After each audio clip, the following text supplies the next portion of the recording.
ओम शांति। इस वीडियो के माध्यम से हम ये जानने की कोशिश करेंगे कि हनुमान जी आखिर कौन थे। हनुमान का रूप अगर हम देखते हैं तो हनुमान जी तो बंदर मिसल दिखते हैं, लेकिन बंदर मिसल दिखने वाले इस देवता को इतना क्यों पूजा जाता है? ऐसा उनमें क्या है? असली बात यह है कि हनुमान जी तो हमारे मन में रहते हैं। अगर हमारे मन में हनुमान है, मतलब हनुमान के जो गुण है, अगर वो गुण हमारे में है तो मनुष्य भी हनुमान बन सकता है।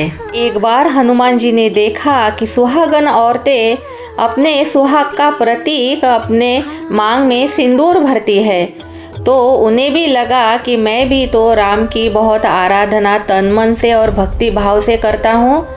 तो उन्होंने पूरे शरीर पर ही लाल रंग लगा लिया। मतलब देखिए वो अपने आराध्य से कितना प्यार करते हैं कि सुहागने तो सिर्फ सिंदूर भरती है, लेकिन उन्होंने पूरे शरीर पर ही सिंदूर लगा लिया। इस विषय पर कबीर दास ने 2 पंक्तियां भी लिखी है, वो मैं आपको सुनाती हूँ। तो वो पंक्तियां है, लालित देखत लाल की मैं भी हो गई लालम लाल। मतलब जब मैंने परमात्मा की अपने आराध्य की छवि देखी, शक्ति देखी, तो मैं उसमें खो गई, लीन हो गई, मैं भी हो गई लालम लाल। ऐसा इन पंक्तियों का अर्थ निकलता है।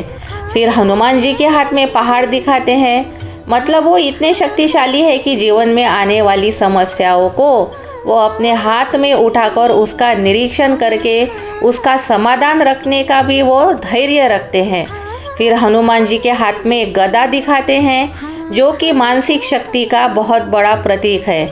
कोई भी माया रूपी अवगुण रूपी राक्षस उनके सामने आता है तो वो अपने मानसिक शक्ति से उसे पराजित कर देते हैं। और जब उनके आराध्य राम ने कहा कि संजीवनी बूटी लानी है, तो समस्या रूपी माया रूपी समुंदर उन्होंने चलकर नहीं, तैरकर नहीं, उड़कर पार किया। मतलब जीवन में आने वाली समस्याओं को हमें चलकर या बहुत ज़्यादा रुकावट देकर पार नहीं करना है, तो उसे उड़कर पार करना है परमात्मा की शक्ति लेकर। और जब समुंदर में माया रूपी बड़ी राक्षसनी उनके सामने आई तो वो उसके मुंह में घुस गए और उसे पूरी तरह से नेस्त नाबूद कर दिया। तो कितने मायाजीत और शक्तिशाली है हनुमान। और हनुमान जी को दिखाई जाती है पूंछ। पूंछ अर्थात है अहंकार का प्रतीक, लेकिन हनुमान जी ने उनका अहंकार क्या जलाने में लगाया? माया की, रावण की लंका जलाने में उन्होंने अपना अहंकार लगा दिया। हम मनुष्य भी तो बंदर मिसल होते हैं ना, लड़ते झगड़ते हैं तो एक दूसरे को दांत भी दिखाते हैं, लेकिन अब हमें इस अहंकार रूपी पूंछ को परमात्मा की सेवा में लगाना है, तो हम हनुमान बनेंगे। राई स्त्री को माता समान मानने वाले और अपनी आराध्या सीता माई के सामने हमेशा झुकने वाले हैं हनुमान।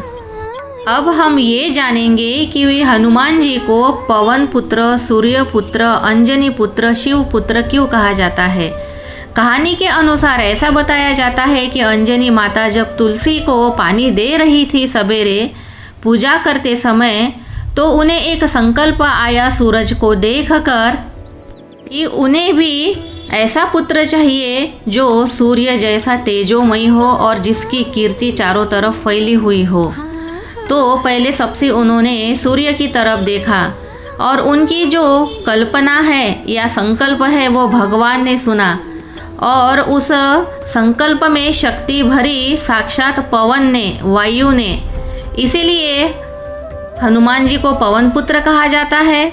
सूर्य की तरफ अंजनी माता ने देखा, इसलिए सूर्य पुत्र कहा जाता है। और शिव भगवान ने उनका संकल्प पूरा किया, इसलिए शिव पुत्र कहा जाता है। और अंजनी पुत्र इसलिए कहा जाता है, अनजनी मतलब जिसने अभी कुछ भी जना नहीं है, जिसने अभी किसी को भी जन्म नहीं दिया है। फिर अगर किसी ने जन्म ही नहीं दिया है तो हनुमान जी को अंजनी पुत्र क्यों कहा जाता है, इसका कारण मैं आपको बताती हूँ। अनजनी अर्थात जो जन्मा ही नहीं, जिसे किसी ने जना ही नहीं, ऐसा है वो अंजनी पुत्र हनुमान। तो हनुमान जी अंजनी माता के संकल्प से और परमेश्वर की शक्ति से बने थे। हनुमान जी का जन्म साधारण मनुष्य जैसे नहीं हुआ था, इसीलिए कहा जाता है अंजनी पुत्र हनुमान। तो आपको अगर ये वीडियो अच्छा लगा है तो शेयर करिए और ऐसे ही स्पिरिचुअल बातों के लिए चैनल को सब्सक्राइब करिए। ओम शांति।